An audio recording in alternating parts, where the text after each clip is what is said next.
Welcome to the intro training exercises for Sharperlight and Business Central. This is exercise 4. Please follow the video carefully and if needed use the PDF listed within the description for further information.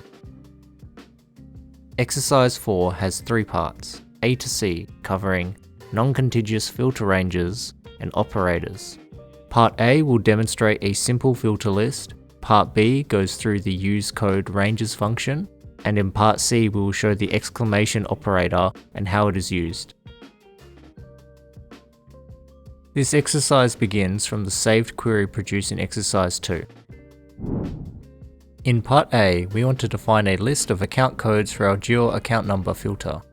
One way to do this is through the filter lookup. Open the filter lookup for geo account number. Now, while holding the control key, find and select the account codes displayed.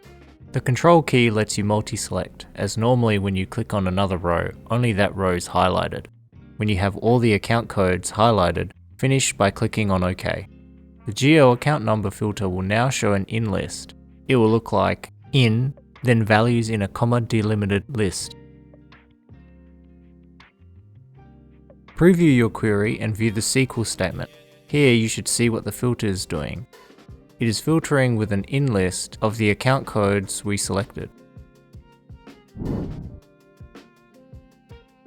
Go back to the query and for Part B we'll show how to use the use code ranges functionality.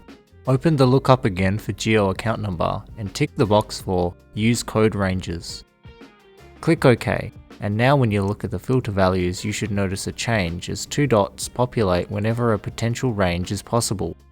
The 2 dots denote a range, and every value between is selected. So for 6110.6113, every value between and including 6110 and 6113 will be filtered on. Preview the query and view the SQL statement again. You can see how the filter is now behaving.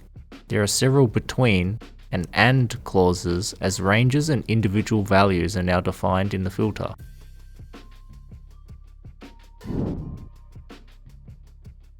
Return to the query.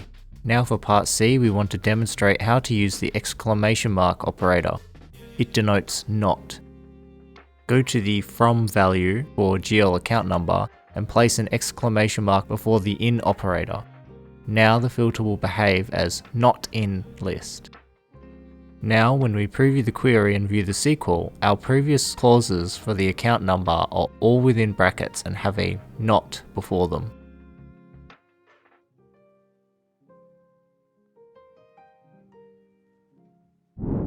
This concludes the training for exercise 4 for Business Central. For more information and in-depth explanations, please refer back to the training PDF.